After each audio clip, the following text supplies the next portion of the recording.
Ela foi viva para o inferno. Existem algumas pessoas privilegiadas no mundo que são escolhidas por Deus para uma missão específica. A estes, Jesus apresenta-se com sensibilidade e os faz viver no estado de vítimas, fazendo-os também compartilhar as dores da sua paixão, para que possam sofrer mais e assim salvar mais pecadores. Deus permite que algumas dessas pessoas sejam transportadas, ainda que vivas, para a ordem sobrenatural e sofram algum tempo no inferno, com alma e corpo. Não podemos explicar como esse fenômeno ocorre. Só sabemos que quando voltam do inferno, essas almas vítimas ficam muito aflitas. As almas privilegiadas de que falamos desaparecem repentinamente do seu quarto, mesmo na presença de testemunhas, e depois de um certo período, às vezes várias horas, reaparecem. Parecem coisas impossíveis, mas existem registros históricos. Já se disse de Santa Teresa d'Ávila. Agora citamos o caso de outra serva de Deus, Josefa Menendez, que viveu neste século. Ouvimos da própria Menendez a narração de algumas de suas visitas ao inferno. Num instante me encontrei no inferno, mas sem ser arrastada para lá como das outras vezes, e como os malditos devem cair nele. A alma sai de si mesma para dentro dele. Lança-se nele como se quisesse desaparecer das vistas de Deus, para poder odiá-lo e amaldiçoá-lo. Minha alma se deixou cair em um abismo, cujo fundo não se avistava, porque era imenso. Vi o inferno como sempre, cavernas e fogo. Embora as formas corporais não sejam vistas, os tormentos destroem as almas condenadas, que se conhecem, como se seus corpos estivessem presentes. Fui empurrada para um nicho de fogo e espremida como se estivesse entre pratos quentes, e como se ferros e pontas em brasa tivessem entrado em meu corpo. Senti como se, sem sucesso, quisessem arrancar-me a língua, o que me reduzia a uma dor extrema, a uma dor terrível. Os olhos pareciam ter saído de órbita, acho que por causa do fogo, que os queimava horrivelmente. Você não pode mover um dedo para buscar alívio, nem mudar de posição. O corpo é comprimido. Os ouvidos parecem atordoados pelos gritos horrendos e confusos, que não param por um só momento. Um cheiro nauseante e uma asfixia repulsiva invadem a todos, como se queimassem carne podre com piche e enxofre. Vivenciei tudo isso como em outras ocasiões. E embora esses tormentos sejam terríveis, eles não seriam nada se a alma não sofresse. Mas ela sofre indizivelmente com a privação de Deus. Eu vi e ouvi algumas dessas almas malditas rugirem pela tortura eterna que elas sabem que devem suportar, e especialmente nas mãos. Eu acho que durante a vida elas roubaram, porque estavam gritando: malditas mãos, onde está agora o que vocês tiraram? Outras almas, gritando, acusavam a própria língua, ou olhos, cada uma qual era a causa do seu pecado. Agora você paga atrozmente pelas delícias que se permitiu, ó meu corpo, e foi você, corpo, foi você quem quis, por um momento de prazer, uma eternidade de dor. Parece-me que no inferno, as almas se acusam especialmente de pecados de impureza. Enquanto estava naquele abismo, vi pessoas impuras caindo, e os horríveis rugidos que saíam de suas bocas não podiam ser ditos ou compreendidos. Maldição eterna! Estou enganado! Estou perdido! Estarei aqui para sempre! Para sempre! Para sempre! E não haverá mais remédio! Maldito seja! Uma garotinha gritou desesperadamente, amaldiçoando as mais satisfações que ela deu ao seu corpo na vida, e amaldiçoando seus pais, que lhe deram liberdade demais para seguir a moda e o entretenimento mundano. Ela estava condenada a 3 meses. Tudo o que escrevi, conclui Menendez, é apenas uma sombra pálida em comparação com o que realmente se sofre no inferno. O autor deste trabalho, diretor espiritual de várias almas privilegiadas, conhece 3, ainda vivas, que fizeram e ainda fazem visitas deste tipo ao inferno. Devo estremecer com o que eles me dizem. Inveja diabólica. Os demônios caíram no inferno por seu ódio a Deus e sua inveja do homem. E por esse ódio, por essa inveja, fazem de tudo para encher os abismos infernais. Com o desejo de que ganhem a recompensa eterna, Deus queria que os homens na terra fossem submetidos a uma prova. Ele lhes deu 2 grandes mandamentos: amar a Deus de todo o coração e ao próximo como a si mesmo. Sendo dotados de liberdade, todos decidem obedecer ao Criador ou se rebelar contra ele.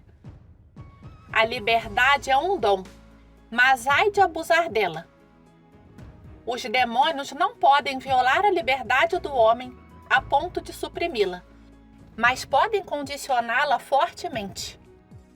O escritor, em 1934, fez exorcismos em uma criança obcecada. Relata uma breve conversa com o diabo.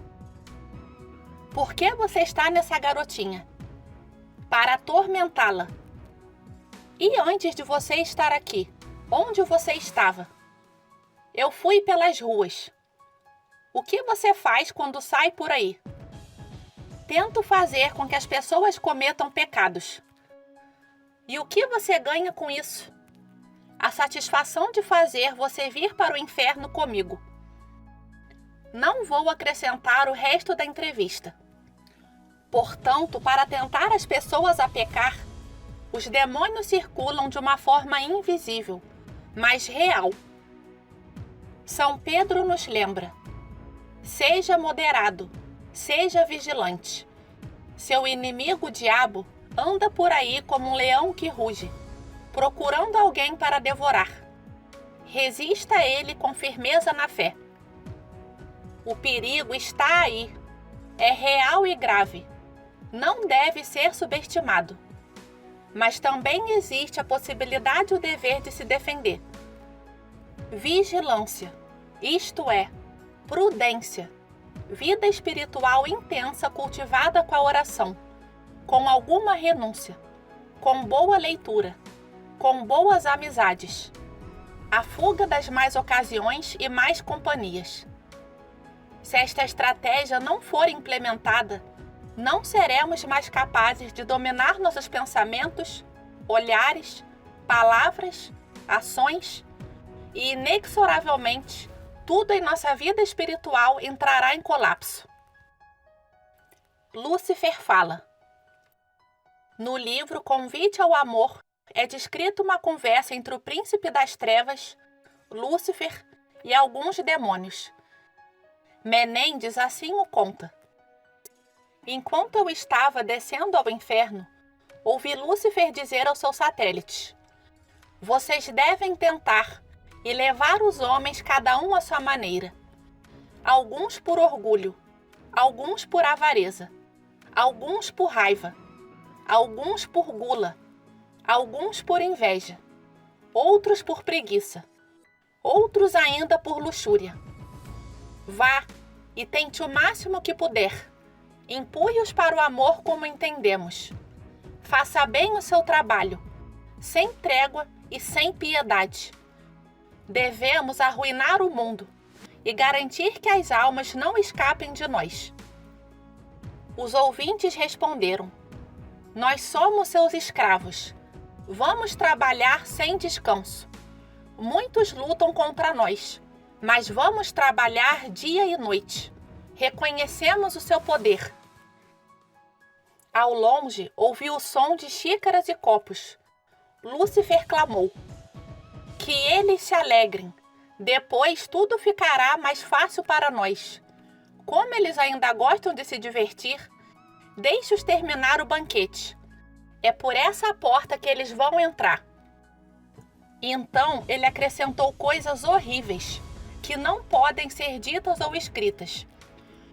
Satanás clamou furiosamente por uma alma que estava escapando dele. Instigue-a a temer, empurre-a para o desespero, porque se ela se entregar à misericórdia daquele e blasfemou de nosso Senhor, estaremos perdidos. Encha-a de medo, não a abandone por um só momento, e acima de tudo, faça-se desesperar. Foi o que disseram, e infelizmente os demônios também têm seu poder. Mesmo que depois da vinda de Jesus seja mais limitado, ainda é assustador. Os pecados que mais dão clientes ao inferno. É particularmente importante ter presente a primeira armadilha diabólica, que mantém muitas almas na escravidão de Satanás. É a falta de reflexão, que nos faz perder de vista o propósito da vida. O diabo clama sua presa. A vida é um prazer. Você deve aproveitar todas as alegrias que a vida lhe dá. Em vez disso, Jesus sussurra ao seu coração: Bem-aventurados os que choram. Para entrar no céu, é preciso fazer violência. Quem quiser vir atrás de mim, negue-se a si mesmo. Tome a sua cruz todos os dias e siga-me. O inimigo infernal nos sugere: pense no presente, porque com a morte tudo acaba. Em vez disso, o Senhor te exorta: lembre-se dos novíssimos. Morte, julgamento, inferno e paraíso, e você não pecará.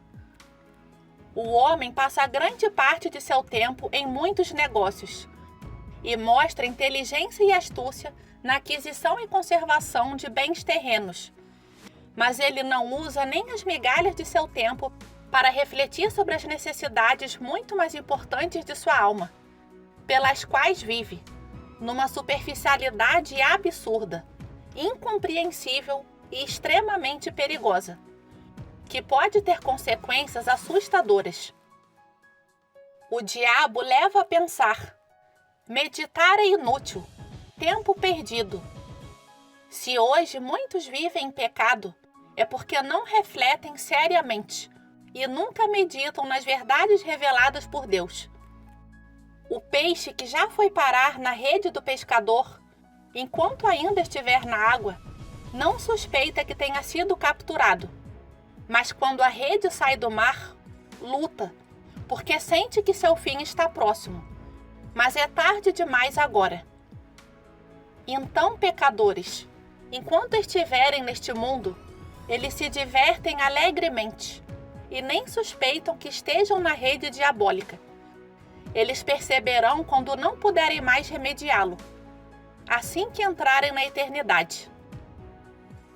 Se tantas pessoas mortas que viviam sem pensar na eternidade pudessem voltar a este mundo, como suas vidas mudariam? Pelo que foi dito até agora, e especialmente pela história de certos fatos, fica claro quais são os principais pecados que levam à condenação eterna. Mas lembre-se de que não são apenas esses pecados que enviam as pessoas para o inferno. Existem muitos outros. Por que o rico do Evangelho acabou no inferno? Ele tinha muitos bens e os desperdiçava em banquetes, desperdício e pecado de gula. Além disso, ele permaneceu obstinadamente insensível às necessidades dos pobres, falta de amor e avareza. Portanto, alguns ricos que não querem exercer a caridade devem tremer. Se não mudarem de vida, o destino do rico está reservado.